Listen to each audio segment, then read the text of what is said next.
Buenas noches. Casi finaliza una jornada cargada de hechos comunes y corrientes. Sobre ellos hablaremos, pero vamos a concentrarnos en los excepcionales.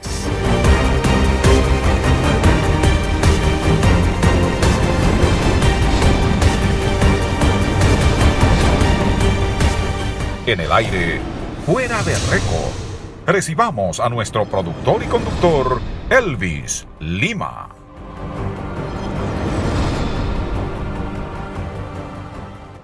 Buenas noches, República Dominicana, sean todos y todas bienvenidos a esta edición de Fuera de Récord de este domingo 23 de septiembre del año 2018. Un domingo, como siempre, cargado con muchas informaciones. Quiero comenzar con la triste noticia que ha afectado prácticamente a toda la clase periodística, a los sectores políticos y sociales del país. La muerte del colega César Medina, el distinguido comunicador y diplomático, ha consternado a la clase periodística.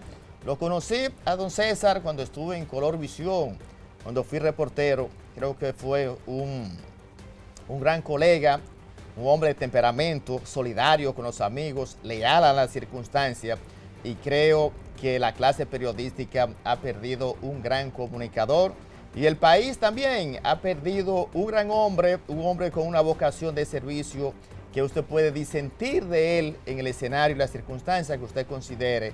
Sin embargo, hay que reconocer que César Medina jugó su papel, un papel fundamental, un papel histórico y un papel de hombre valiente. Hasta el momento de su muerte se mantuvo siempre luchando con lo que él creía y concebía, porque don César era un hombre que lo que sentía lo decía, y entonces su firmeza, su posición siempre férrea y ese principio ético de decir lo que sentía y una trayectoria con tantos años en un ejercicio tan complicado como es este de la comunicación social y también de trayectoria, pienso que es digno de reconocer. Ayer fueron sepultados sus restos en medio del pesar y la presencia de los principales actores políticos y sociales y empresariales de la República Dominicana.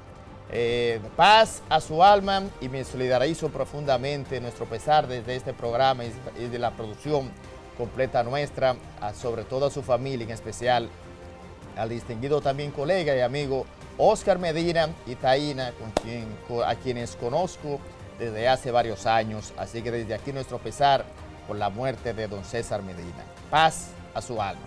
Miren, señores, en otra información de la semana, el tema de la reelección presidencial, al parecer, es un hecho no tan contundente en el fondo, pero sí en la forma.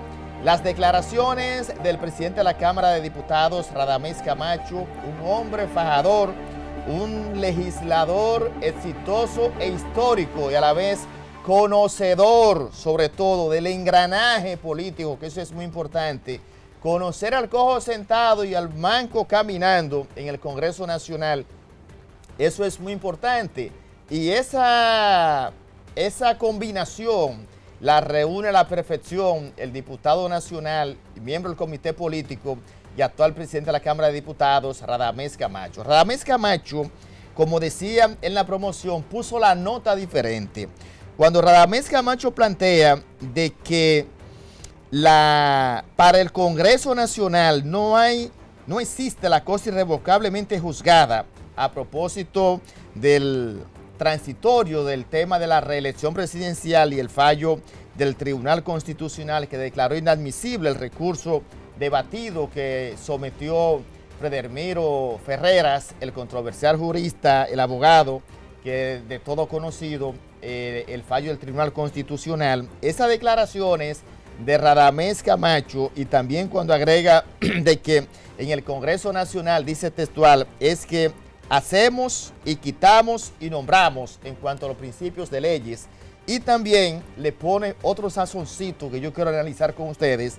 El tema, dice Radamés Camacho, que si el tema de la reelección llega a sus manos en su mandato ahora como presidente de la Cámara de Diputados, hará los esfuerzos para consensuar lo que convenga al país. Miren, señores, metas en su cabeza desde ahora, vayan preparándose, que estamos ante un escenario mínimo si no es de reelección presidencial, de reforma constitucional. ¿Por qué le digo eso?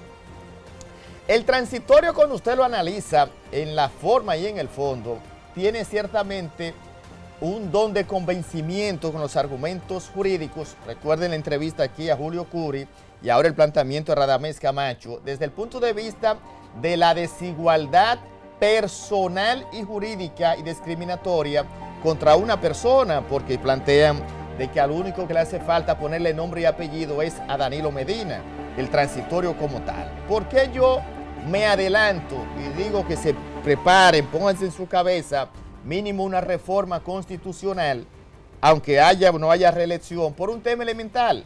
El transitorio saca del gobierno, de la presidencia, en un escenario imaginario, a Danilo Medina, cumplió, terminó, se va jubilado para su casa.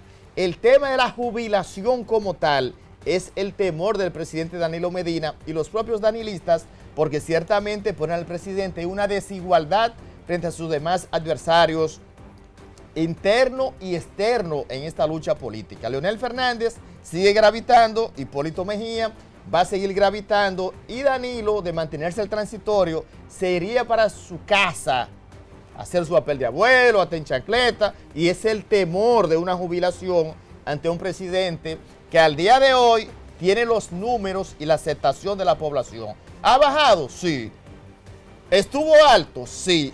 Pero en el futuro tal vez estén teniendo los danilistas el temor de que, bueno, y si la población mañana decide que quiere un gobierno, que quiere que devuelva a Danilo Medina, el transitorio como tal es una camisa de fuerza. Ciertamente lo es. Ahora, ¿por qué yo me adelanto y planteo de que prepárense para una reforma constitucional? Porque si se mantiene el transitorio como tal y analizamos los presidenciables de los demás partidos políticos, con opción de poder, claro está, Luis Abinader, pienso que ante una negociación política, pienso que pudiese ceder a quitar el transitorio, porque Luis mañana puede ser presidente de la República, ahora en el 2020. El PRM es un partido opositor y se ve como opción de poder. Claro está, lo es el PRM, opción de poder. Y si usted le pone el tema a Luis Abinader, dice Luis, si usted gana mañana la presidencia de la República, usted se quedaría con un nunca jamás, del cual usted no estuvo cuando se aprobó, y sería una presidencia solo por 4 años, y usted no tendría 4 años más, 0 reelección. Con ese esquema como tal, lo mismo Hipólito Mejía, por asunto de su edad, por una serie de cosas, de factores, y Leonel Fernández por demás, que tiene años aspirando al famoso candado de la Constitución de la República. Con un escenario así y unos votos que no son difíciles de conseguir en el Congreso Nacional, a pesar de las posiciones firmes que al día de hoy, pero este tema no es hoy, falta un trecho importante en el Congreso Nacional para lograr esa mayoría calificada que se necesita para modificar la Constitución. Entonces, con un escenario de esa magnitud, yo creo que las condiciones están dadas, no necesariamente para la reelección presidencial, pero sí para una reforma constitucional que al final sé que los danilistas y el propio presidente de la República van a dar la batalla hasta el final con tal de quitarle el nunca jamás a un hombre que se puede ir de la presidencia de la República con buenos números, un averaje alto en cuanto a aceptación, por muy mal que esté. Entonces, irse a jubilar, pienso como que va a ser un poco difícil eso, lograr que el presidente Danilo Medina acepte una jubilación joven, políticamente hablando, y quedarse en su casa y nunca más sacar la cabeza en materia política con aspiraciones presidenciables para el futuro, si partimos de los números que al día de hoy tiene el jefe de Estado. Así que yo quise hacer esa reflexión con este tema chocante y controversial de la reelección presidencial. Mire, director, antes de irme a la pausa, quiero compartir este videito con ustedes. Fíjense la astucia de los inmigrantes haitianos en la República Dominicana. Míralo ahí, director. Ese video que ustedes ven ha circulado en las redes sociales durante toda la semana. Miren eso. Los haitianos, en momentos de que son apresados y son montados en el autobús de la Dirección de Migración, Fíjense la habilidad de la astucia, cómo se van lanzando por detrás en ese hoyo, en esa compuerta que tienen esa guagua de migración, y van saliendo como ratoncitos, uno a uno, cuantas veces el chofer se detiene, un semáforo o un policía acostado. Yo me pregunto, yo me imagino que el chofer, cuando llegó al punto de destino, si eran 30 y ve esta guagua vacía, ¿y dónde iba la seguridad de esa guagua? Eso es digno de investigar, señores. Yo definitivamente son cosas que a mí me impactaron y definitivamente pone a un país con un tema tan importante y tan vital como lo es el tema migratorio, que es la punta de lanza del país. Es un tema que unifica criterios en la República Dominicana y es un tema también vital para el fortalecimiento democrático e institucional, porque el tema haitiano es un tema muy sensible en la República Dominicana. Para la próxima semana se habla de, en otro orden de idea, la huelga de los transportistas a propósito del tema de los combustibles, que es otro tema también que ha sido centro de atención.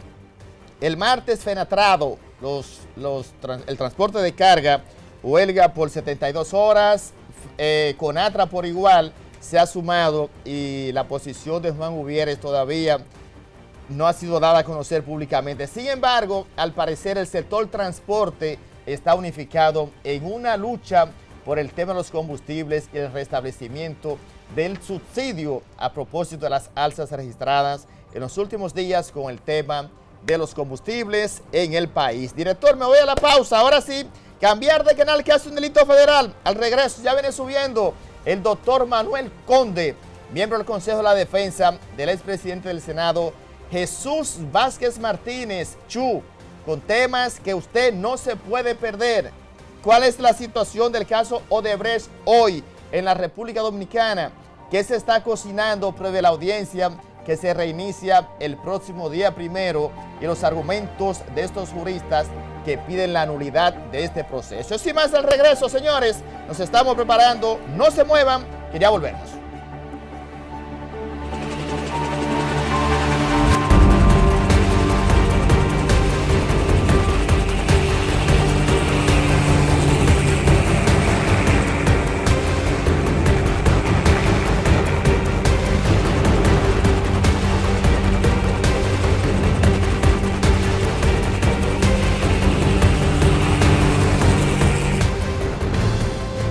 Juntos hemos trabajado y hemos crecido. Hemos enseñado y también hemos aprendido. Hemos sembrado, cosechado y construido. Hoy, República Dominicana es un ejemplo para toda la región. Un país lleno de oportunidades con un futuro brillante. Visita www.grandeslogros.do y conoce lo que juntos hemos logrado. Gobierno de la República Dominicana. Aquí hay futuro. Avance Energético. La CDEE impulsa energía positiva para la vida. En el primer trimestre del 2016 entraron en operación 3 proyectos de generación de energía renovable. Para el 2017 se sumaron más de 8 proyectos que en conjunto con las más de 27 microcentrales hidroeléctricas aportarán al sistema más de 556 megavatios de energía renovable, una participación del 24% de energía en nuestra matriz energética. Con esta iniciativa impulsamos el desarrollo, contribuimos directa y positivamente en la calidad de vida de más de 120,000 hogares y más de 453,000 beneficiados, logrando así un servicio eléctrico optimizado. CDEE, iluminando en el presente para el futuro del país. Este encuentro ecuménico por la paz no solo se limita a lo religioso, alude también al ecumenismo social, no por azar. El lema de este encuentro es la paz, función de todos. Deseo de todo corazón que sus voluntades, unidas en una sola línea, nos hagan avanzar por el camino de la paz.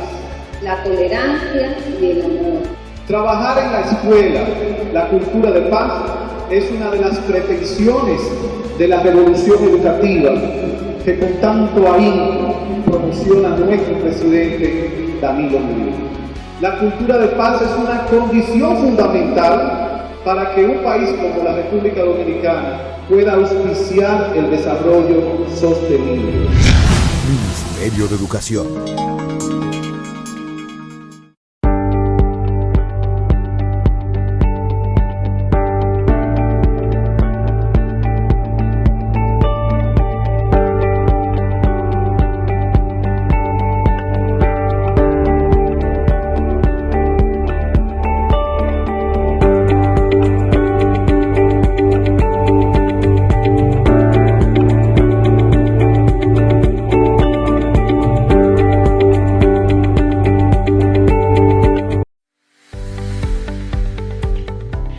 Solicitar tu nombre comercial desde tu computadora o teléfono móvil y recibirlo 5 días después sin moverte de tu casa. Maravilloso, ¿verdad? Solo tienes que entrar a nuestra página web, Ventana INSERPI, llena las casillas siguiendo las instrucciones.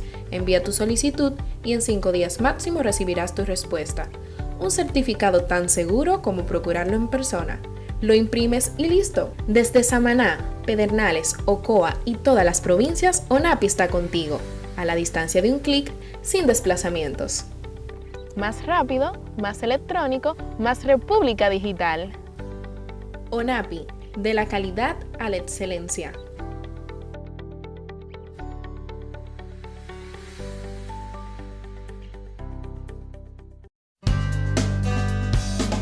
Hoy es la oportunidad de estar con los que quiero. Hoy doy un paso hacia mis metas. Hoy apoyo a los demás. Hoy se toman grandes decisiones. Hoy está en tus manos. Tu mundo empieza hoy. Cuando te traslades desde y hacia tu trabajo, hazlo con precaución. Así evitas accidentes en trayecto. En la ARL trabajamos por tu seguridad. Administradora de Riesgos Laborales. Prevé, protégete, reporta. Continuamos con esta edición de Fuera de Récord. Ya nos acompaña en este plato fuerte la entrevista principal el doctor Manuel Conde, miembro del Consejo de Defensa del expresidente del Senado Jesús Vázquez Martínez, Chu, quien forma parte de los encartados en el caso de Brecht, con informaciones que usted, como le dije en la promoción, no se puede perder. Doctor, buenas noches. Bienvenido a Fuera de Récord. Muy buenas noches a ti y al público que escucha. Doctor, edifique un poco al televidente y a mí también, porque para nosotros, los que no conocemos del derecho, que a veces estamos un poco torcidos, entonces el caso Chu ha sido como un elemento nuevo en este controversial expediente del caso Odebrecht. Al día de hoy, ustedes, hemos visto en los medios, han depositado unos elementos de prueba. ¿Qué tan convincentes son esas pruebas? Mira, en el escrito de defensa que depositamos, se prueba total y contundentemente que Jesús Vázquez Martínez es inocente de las acusaciones que se le formulan. Pero independientemente de eso, queda claramente establecido que el proceso llevado en su contra es total y plenamente nulo. Nos explicamos. Esencialmente, la acusación del Ministerio Público se fundamenta en que Jesús Vázquez no justifica los ingresos que maneja en sus cuentas y por vía de consecuencia las adquisiciones del patrimonio que tiene. Y nosotros demostramos contundentemente con declaraciones, muchas de ellas de impuestos, que efectivamente duplica o triplica la que el Ministerio Público de manera torcida investiga. Eso es por un lado. Nosotros demostramos de manera contundente con cientos de certificaciones de empresas, de impuestos internos, que todos los ingresos de Jesús Vázquez son el producto de actividades lícitas, esencialmente de sus actividades agropecuarias, que desde 1974 realiza. Y creo que la ley no prohíbe realizar actividades comerciales, ser un productor agropecuario. Eso es totalmente y plenamente lícito y legal. Y de ahí es que proviene todo su patrimonio. Y así queda justificado en ese escrito de defensa. Pero, sobre todo y ante todo, con relación a Jesús Vázquez, se han violado todos los derechos fundamentales, esencialmente el derecho al debido proceso de ley y por vía de consecuencia el derecho de defensa. ¿Por qué decimos esto? Porque a Jesús Vázquez Martínez lo traen ya al final del proceso. Les respetaron la fase preparatoria. Ya hay un momento, doctor. Edifíqueme ahí. Lléveme al paso, que esto es derecho, a veces uno está torcido como el director y una gran parte de la población. Cuando hablamos de la violación del debido proceso, ¿a qué es que ustedes se refieren? He escuchado los argumentos, la violación de hecho del debido proceso. En ese contexto, ¿qué es? ¿Cuándo hay una violación al debido proceso? Es un concepto abstracto de una formulación que pretende esencialmente proteger al ciudadano de una actuación arbitraria de parte del órgano persecutor, en este caso de parte del Ministerio Público. Y no es más que el conjunto de pasos que la ley prevé deben darse para llevar a cabo una investigación penal y su conclusión con la presentación de la acusación o cualquier otro acto conclusivo. ¿Qué es lo que estamos diciendo? Que esas reglas esenciales que debe respetar la autoridad para procesar a cualquier ciudadano fueron irrespetadas.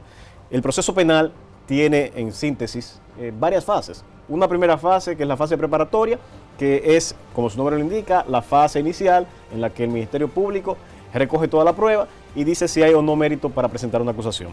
Luego, cuando termina esa fase preparatoria, presenta, si entiende que hay mérito, un acto conclusivo que puede ser la acusación, si entiende que hay mérito. Esa fase se llama fase intermedia, que es la que se conoce en la audiencia preliminar, que es donde nos encontramos en el día de hoy. Si el juez entiende que hay mérito, entonces da un auto de apertura a juicio, ahí se entra a la fase de juicio y finalmente una fase recursiva. En síntesis, fase preparatoria, fase intermedia, fase de juicio y fase recursiva. A Jesús Vázquez Martínez le violan una de esas fases, que es la fase preparatoria, pero eso tiene una consecuencia. En esa fase a él se le violó el derecho de defensa porque no pudo presentar la prueba para decir, mira, yo no tengo absolutamente nada que ver, cosa que sí hicieron otros de los que inicialmente fueron encartados. Pero a ustedes le dieron un plazo para eso. Mira, nosotros fuimos traídos por las greñas al finalizar el proceso de investigación. Jesús Vázquez Martínez se entera de que está siendo imputado junto con todos los ciudadanos del país en la cadena de radio y televisión, cuando el Ministerio Público señaló que había terminado con la investigación y que estos eran los 8 encartados. Chu Vázquez no fue mencionado dentro de los primeros 14. Recuérdate que el 29 de mayo del 2017, el Procurador General de la República presentó la medida de coerción, pronunció un discurso al país diciendo que esos 14 encartados eran todos, diciendo la frase aquella lapidaria, que están todos los que están, que son, y son todos los que están. Ah, esa frase la recuerdo. Sí. Esa frase indica quiénes eran. En ese momento, en ese grupo, no estuvo Jesús Vázquez. Por eso a él le sorprende, y le sorprende a todo su entorno, y a nosotros como abogados de la defensa, que en violación a su derecho de defensa y el debido proceso, de repente lo incluyan de espalda a sus derechos fundamentales en un proceso a todas luces irregular. Esa violación es la que nosotros decimos que acarrea necesariamente la nulidad del proceso. ¿Por qué? Porque, vuelvo y te digo, a todos los demás le señalaron, mira, usted está siendo señalado por esta y esta razón. Se le está imputando esto y esto. Y tuvo la oportunidad de prepararse.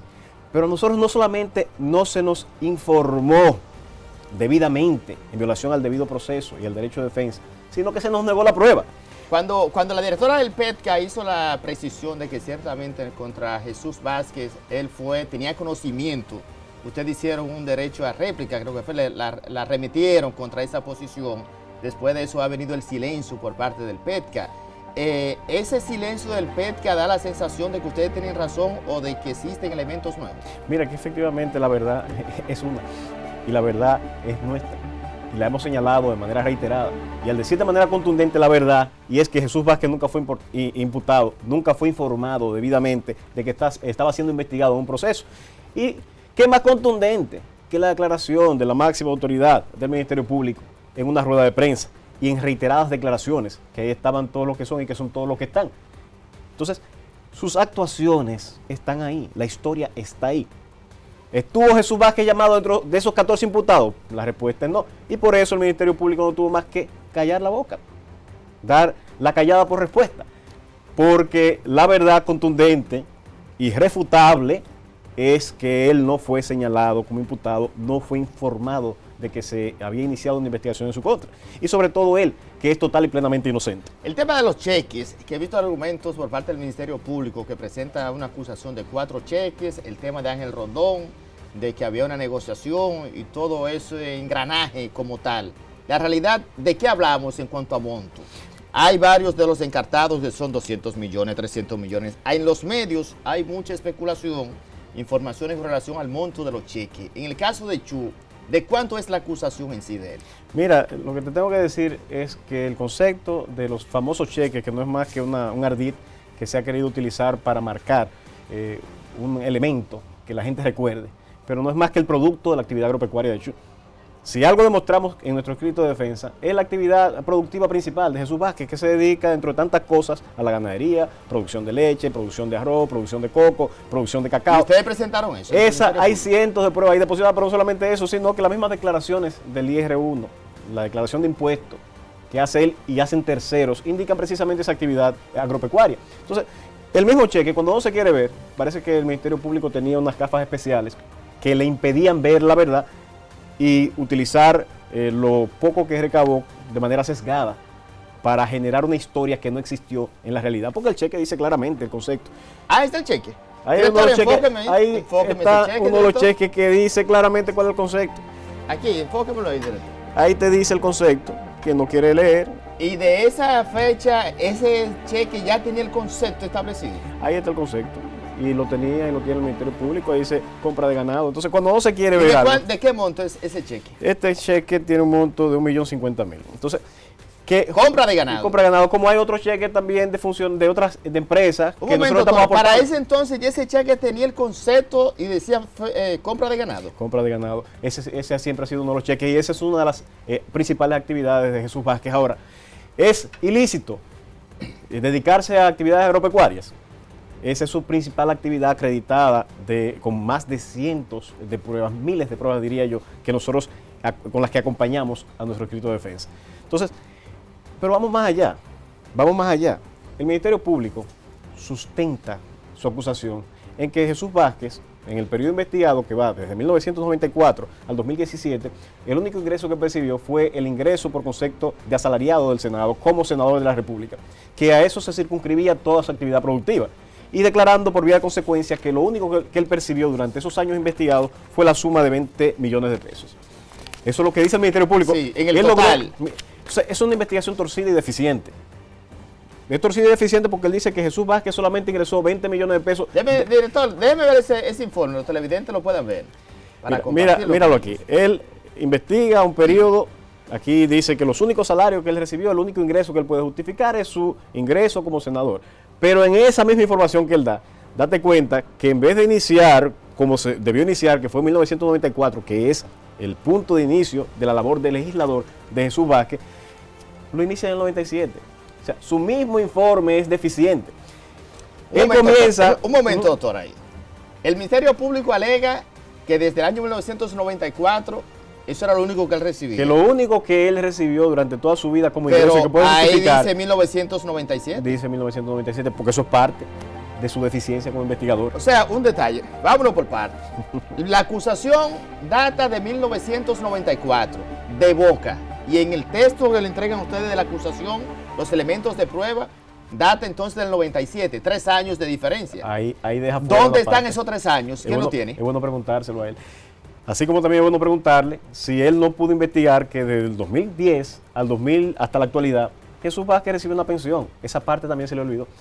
Así como también se le olvidó pedirle información a la DGI, que es una institución pública, en la que se acreditan de manera independiente más de 40 millones de pesos en actividades productivas, es decir, el duplo de lo que él dice que fue el único ingreso de Jesús Vázquez. Se le olvidó investigar que la principal actividad productiva de Jesús Vázquez es la producción agropecuaria. Así como se le olvidó investigar seriamente todos los demás elementos que conducen a establecer que Chu es inocente. Sobre todo, que votó de manera reiterada en contra de los proyectos de Odebrecht. ¿Cómo se está pagando un soborno para que alguien vote en contra? Eso escapa a toda lógica. ¿Cómo es posible que se pague para que un legislador vote en contra de esos proyectos? ¿Y Chu votó en contra de esos proyectos? De forma reiterada votó en contra de la mayor parte de esos proyectos, para no decir de todos. Y efectivamente esa parte también se le olvidó investigarlo al Ministerio Público. Sí pudo investigar para otros y excluirlo del proceso. Ahora Jesús Vázquez Martínez lo trajo como sacado de un sombrero de mago a última hora en violación al debido proceso de manera irregular para imputarlo en este caso. Y reiteramos, en este proceso hemos establecido que Jesús Vázquez Martínez tiene todos sus ingresos habidos de manera lícita. Y eso se comprueba con informaciones públicas como son las declaraciones de impuestos internos, con certificaciones de empresas de connotación nacional que han tenido desde muchísimos años, desde hace décadas, relaciones comerciales con Jesús Vázquez, y se acredita por fuentes públicas más de 101 millones de movimientos de ingresos formales. ¿Movimientos o ingresos? Una cosa es el movimiento, otra cosa son los ingresos. Ingresos formales, con certificaciones públicas. Aquí está. Y eso, ¿Esa certificación de dónde? ¿De la DGI? Ahí tenemos de la DGI, ingresos por concepto de préstamos, ingresos por concepto de aporte de campaña, que son de fuentes oficiales. Esto es lo que está en fuentes oficiales, pero fuera de esas certificaciones y fuentes oficiales, estamos aportando cientos de pruebas que acreditan que mantuvo relaciones comerciales de compra y venta de ganado, de leche, de alquiler de antenas, de explotación de diversas actividades empresariales y agropecuarias en el expediente también. Es decir, lo que estamos diciendo, que la columna vertebral en la que sustenta el Ministerio Público su acusación se desmonte. Mira, los imputados no tienen, los acusados no tienen que demostrar su inocencia. Es el Ministerio Público que está obligado a probar y no prueba absolutamente nada. Deme un momento, doctor. ¿Los acusados no tienen que demostrar su inocencia? Existe lo que es el principio de presunción de inocencia. Y ese principio debe romperlo. El estado natural del ser humano es la inocencia. Y el Ministerio Público debe romper ese estado natural. O sea, tú eres inocente, el ciudadano que nos escucha es inocente, y cuando se entiende que se ha infringido la ley, entonces la carga de romper con ese estado natural del ser humano la tiene el Ministerio Público cuando aporta la prueba.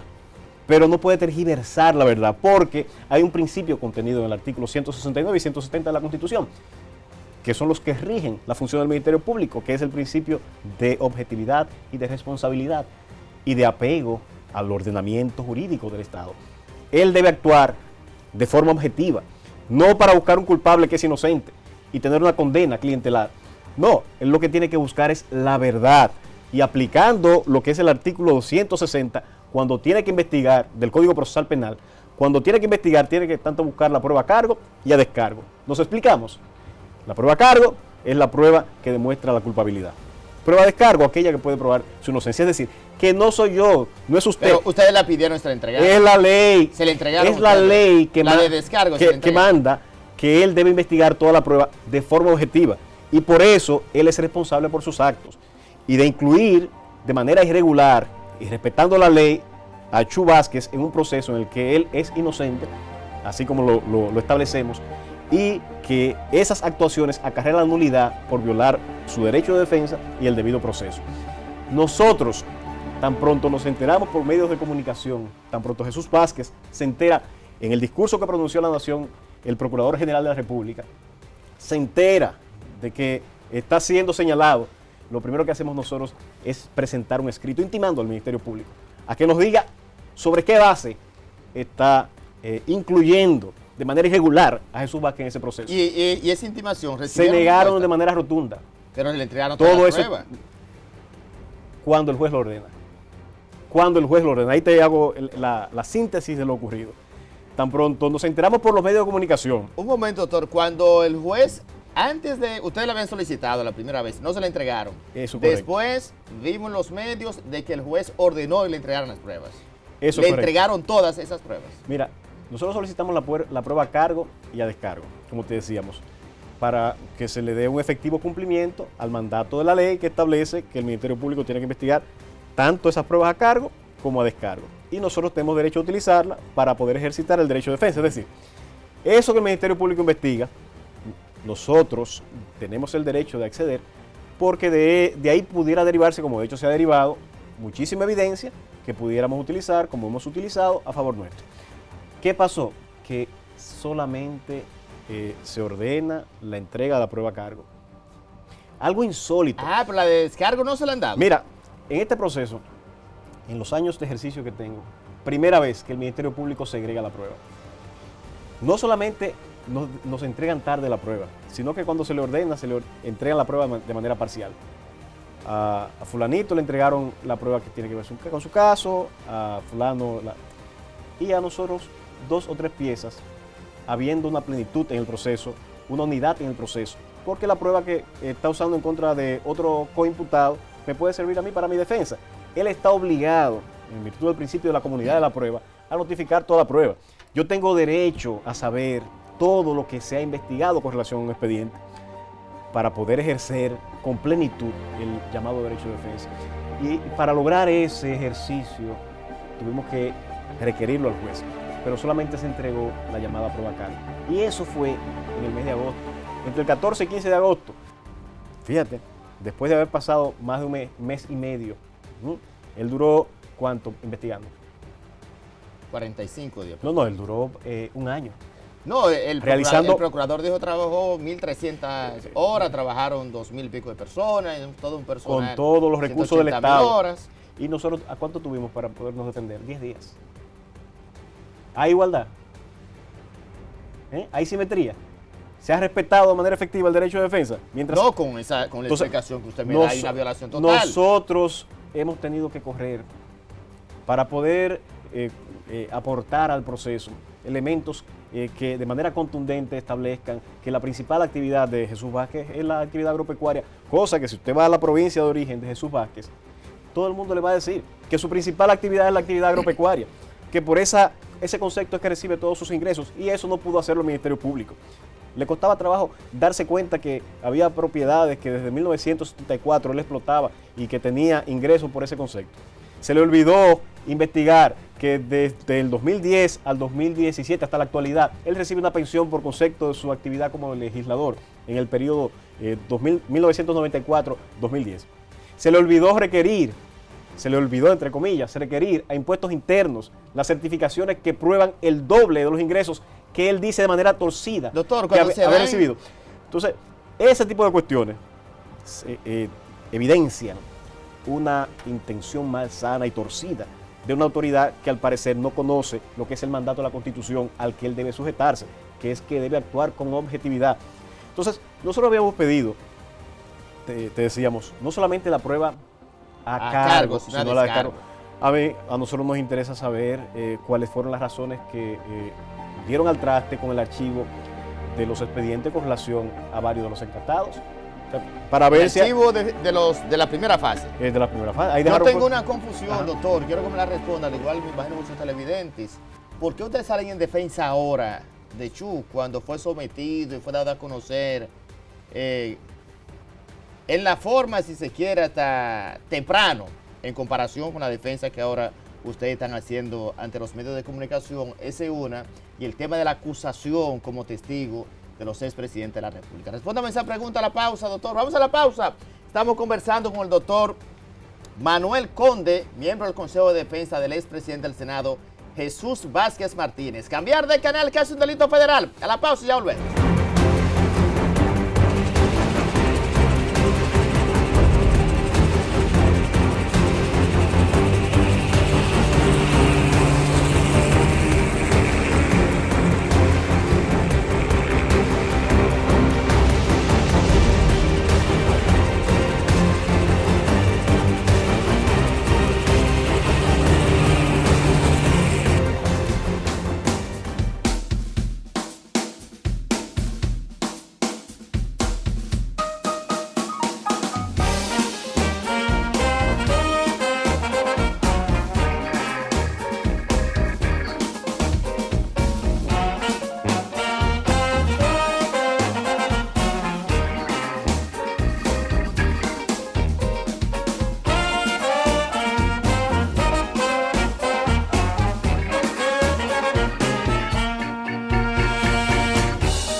la paz no solo se limita a lo religioso, alude también al ecumenismo social, no por azar. El lema de este encuentro es la paz, función de todos. Deseo de todo corazón que sus voluntades, unidas en una sola línea, nos hagan avanzar por el camino de la paz, la tolerancia y el amor. Trabajar en la escuela la cultura de paz es una de las pretensiones de la revolución educativa que con tanto ahínco promociona nuestro presidente Danilo Medina. La cultura de paz es una condición fundamental para que un país como la República Dominicana pueda auspiciar el desarrollo sostenible. Ministerio de Educación. Avance Energético. La CDEE impulsa energía positiva para la vida. En el primer trimestre del 2016 entraron en operación 3 proyectos de generación de energía renovable. Para el 2017 se sumaron más de 8 proyectos que en conjunto con las más de 27 microcentrales hidroeléctricas aportarán al sistema más de 556 megavatios de energía renovable, una participación del 24% de energía en nuestra matriz energética. Con esta iniciativa impulsamos el desarrollo, contribuimos directa y positivamente en la calidad de vida de más de 120,000 hogares y más de 453,000 beneficiados, logrando así un servicio eléctrico optimizado. CDEE, iluminando en el presente para el futuro del país.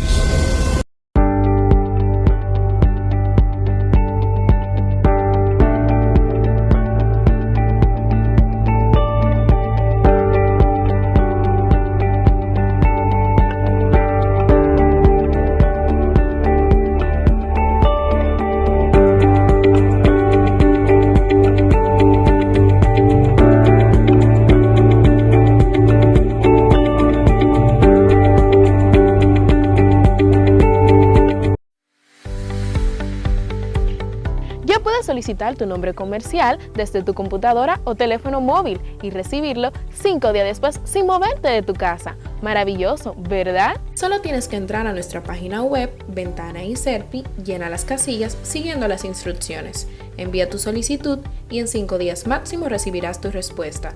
Un certificado tan seguro como procurarlo en persona. Lo imprimes y listo. Desde Samaná, Pedernales, Ocoa y todas las provincias, ONAPI está contigo. A la distancia de un clic, sin desplazamientos. Más rápido, más electrónico, más República Digital. ONAPI, de la calidad a la excelencia.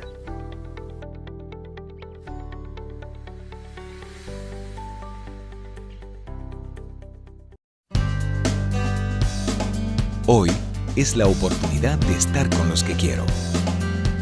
Hoy doy un paso hacia mis metas. Hoy apoyo a los demás. Hoy se toman grandes decisiones. Hoy está en tus manos. Tu mundo empieza hoy.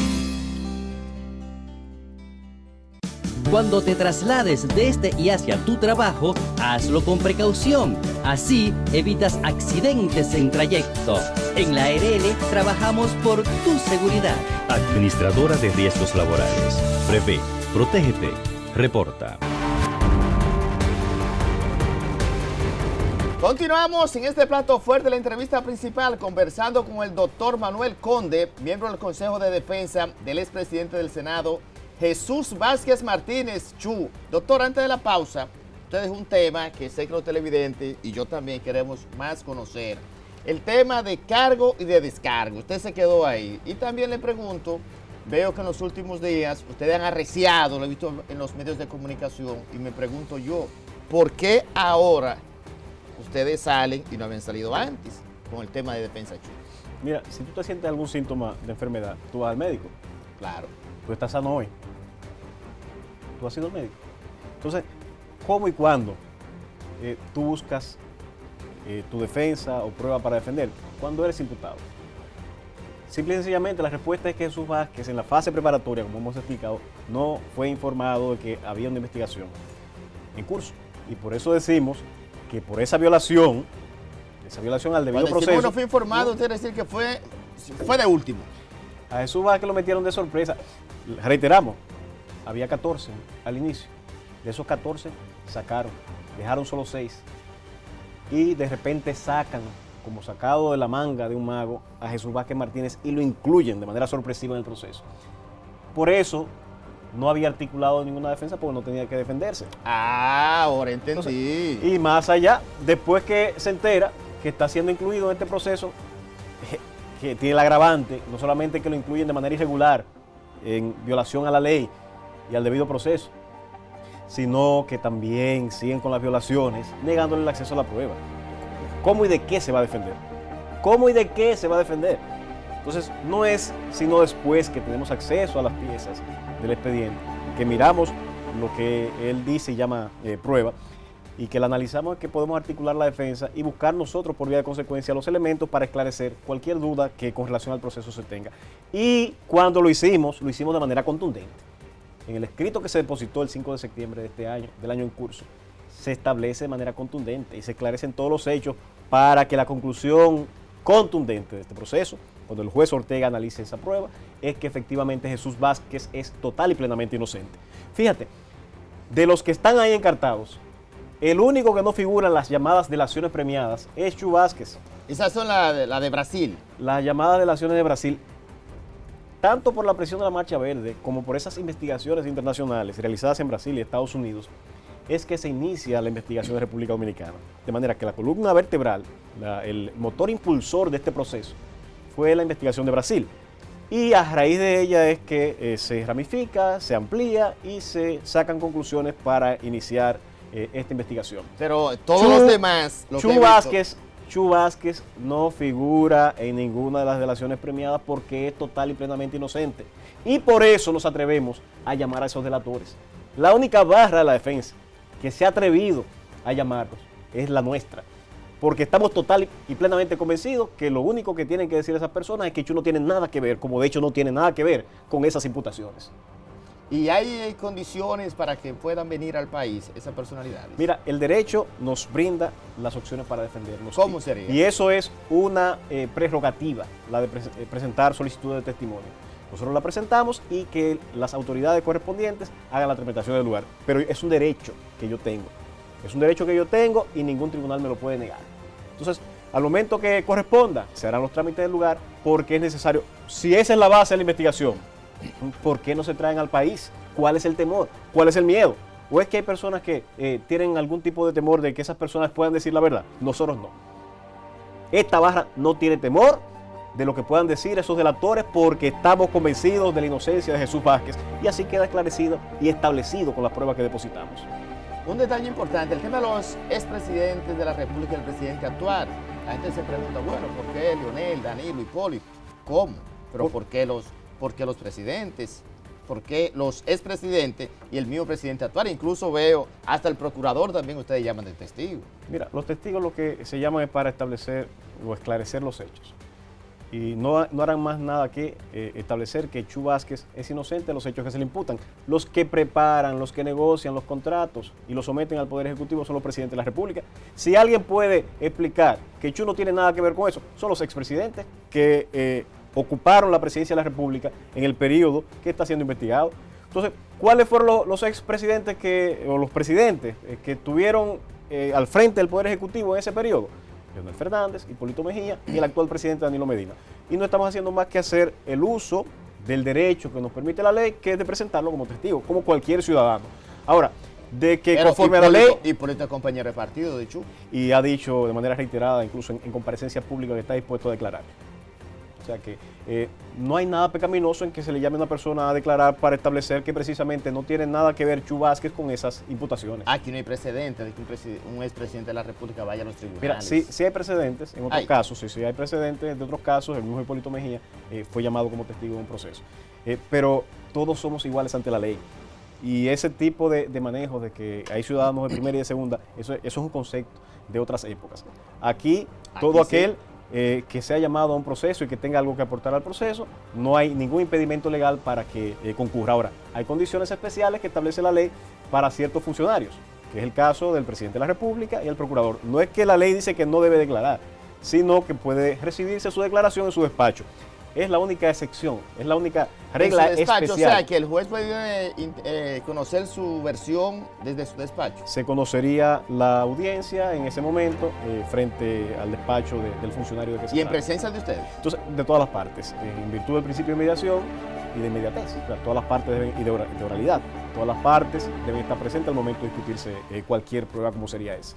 Entonces, lo que estamos diciendo es que lo que Jesús Vázquez ha hecho es presentar los elementos que puedan esclarecer, que puedan traer luz para él dejar claro, ya que el Ministerio Público no quiso hacerlo, él ha tenido que hacer parte de la tarea que le correspondía al Ministerio Público, y es dejar de manera clara y contundente establecido que todo su patrimonio tiene un origen lícito y que es total y plenamente inocente, y que de esa audiencia preliminar no puede salir otra cosa más que no sea un auto de no lugar.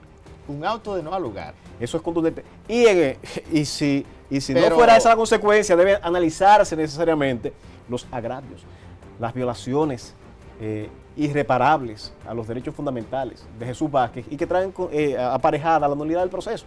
Esa es la consecuencia de este proceso, porque yo sé, estoy convencido de que el magistrado Ortega de ninguna manera está interesado en querer hacerse cómplice de un proceso irregular que ha sido efectuado, llevado a cabo en violación a todos los derechos del señor Jesús Vázquez, y que la conclusión necesaria, reitero, que va a traer es o la declaratoria de nulidad por esos vicios o un auto de no lugar porque se ha establecido total y plenamente su inocencia. Si no ocurren esas dos peticiones, ¿a dónde se recurre? Mira, ¿qué se recurre? Mira, te reitero, yo estoy convencido de que el magistrado Francisco Ortega Polanco no querrá hacerse cómplice de un proceso irregular que se ha llevado a cabo de espaldas a la Constitución, a la ley y al debido proceso, y que la solución, el camino que tiene con la historia, el compromiso que tiene con la historia, es declarar ese proceso nulo o un auto no lugar por establecerse la inocencia de Jesús Vázquez. Nosotros le agradecemos infinitamente su participación, esa edificación, ese recorrido jurídico con un caso tan complicado como el tema de Brecht en la República Dominicana, que de hecho no solamente ha sido centro de atención en el país, sino también en América Latina, ha estremecido y ha tumbado varios gobiernos y ha también tambaleado a presidente de la República en países donde las leyes funcionan, claro está, y en países con un tema de institucionalidad muy bien marcada. Así que le agradecemos infinitamente que a esta hora de la noche usted haya edificado a los televidentes. Elvis, muchas gracias por invitarme y espero que la próxima vez que venga a este programa sea a comentar el auto de no lugar. Bueno, le deseamos suerte, doctor. Muchas Señores, gracias. hasta aquí mi trabajo. Elvis Lim estuvo con ustedes más la próxima semana en Fuera de Récord. Recuerden seguirnos en todas las redes sociales. Fuera de Récord 45 y @Fuera de Récord. Así que feliz noche, pásenla bien, hasta la próxima semana. Mañana temprano, a las 8 o 9 de la mañana, esta entrevista completa usted la puede ver en nuestro canal de YouTube. Así que pásenla bien y feliz noche.